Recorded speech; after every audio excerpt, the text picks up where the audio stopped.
Deklarata e ashpër e Edi Ramës pas protestës së PD-s me molotov dhe fishek zjarre u komentua si një qëndrim politik i mazhorancës. Në të vërtet, nuk ishte asnjë qëndrim politik ndaj PD-s, pasi politika shoqërohet me akte konkrete, të cilat mund të jenë ligje, vendime apo edhe denoncime në prokurori për atë çfarë ndodhi. E gjithë ajo gjuhë e koduar e Edi Ramës, që me ato fjalë vetëm e forcon dhe e blindon Sali Berishën në sytë e mbështetësve të tij si qendrestar, ishte drejtuar kundër SPAK, njësoj si fjalimi në parlament ku përdori emrin e familjes Trump, apo fjalimi 21 janarit, ku instrumentalizoi viktimat e asaj tragjedie. Edi Rama në politikën shqiptare nuk përfaqëson asgjë, përveç se anën tjetër të medaljes së Shqipërisë postkomuniste, ku qëndron Sali Berisha. Të dy janë në mosvëllëzër siamez, atë bir politik në kuptimin e plot, pasi përfaqësojnë të njëjtën filozofi mendimi dhe gjykimi për sondimin e politikës shqiptare. Edi Rama ka zbatuar pothuajse pik për pik filozofinë dhe agjendën e Sali Berishës në politikën e tij. Ai ka qenë makiavelist në aleanca, por nga ana tjetër ka eliminuar që në embrion çdo karrierë politike brenda partisë,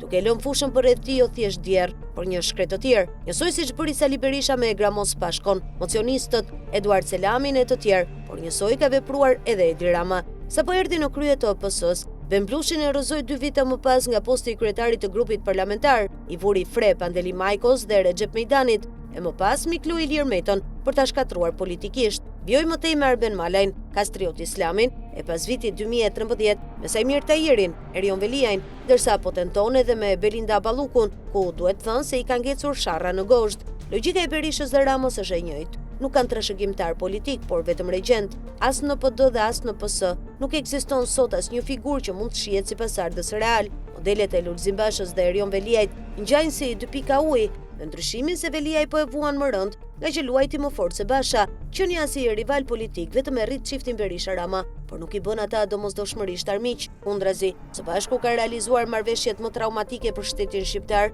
duke e kthyer atë në një republikë të kryeministrit dhe duke ndarë pushtetin ekonomik me një kastë oligarkie të përbashkët. Logjikisht të dy kanë interesa të ndara, njohje dhe kontekste politike e njerëzore që nuk përputhen, agenda që përplasen dhe konflikte që mund të shpërthejnë. Megjithatë, në një moment të më vonshëm, kur asnjëri prej tyre nuk do të jetë më dhe historia do të gjykohet ftohtë, do të shihet se rrugët e tyre janë thjesht ugare që çojnë në të njëjtin çiftlik, të cilin e kanë ndarë së bashku si pushtetin politik, ashtu edhe ato të drejtësisë dhe ekonomisë. Edhe në trupat e vetingut apo në drejtësinë e re, përrehet një ndarje pothuajse perfekte mes njerëzve të Saliut dhe njerëzve të Edit. Flitet për klane të brendshme, herë si të Argitës, herë të Olsit apo lope të tjera, por në fund ekziston një hapësirë ku si fëmijët që ndajnë mollët e vjelura, gjithçka ruan një simetri të qartë. Një simetri që përbën realitetin e pandryshuar që mban peng vendin, por që ka kushtëzuar edhe jetën politike të këtij çifti.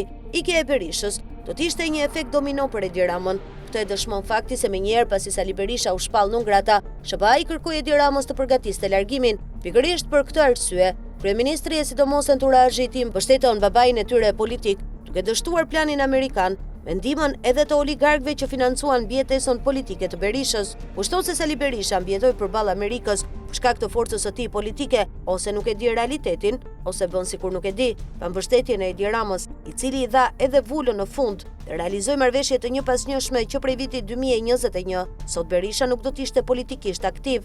Në të njëjtën kohë, edhe Edi Rama, pa këtë simbiozë, do të ishte thjesht i rrethuar si sot nga SPAK-u dhe ndërkombëtarët, por i vrar politikisht.